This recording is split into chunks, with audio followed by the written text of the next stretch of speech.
Welcome to Understand the Math. I'm going to show you exactly how to simplify this trig expression. In this example, we're going to need to use factoring. This one is a pretty difficult example. We'll start by noticing that it's a difference of squares. Let's write down what a squared minus b squared equals. We have a squared minus b squared, and that's equal to a plus b times a minus b. Now we don't have a squared minus b squared on the left. We have something like a to the fourth minus b to the fourth.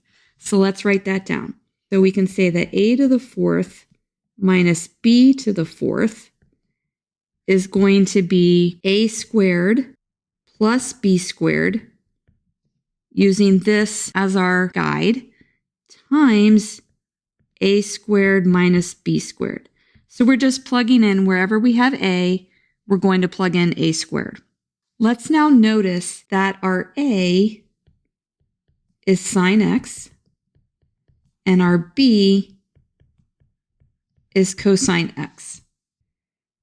So we can write this as a squared, which is sine squared x, plus b squared, which is cosine squared x, times sine squared x minus cosine squared x. We can then recognize this is equal to 1 from our Pythagorean identity.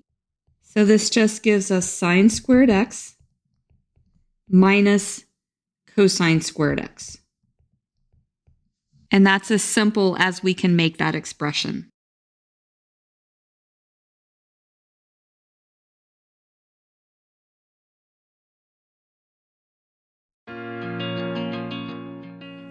If this video has been helpful to you, please consider subscribing to my channel.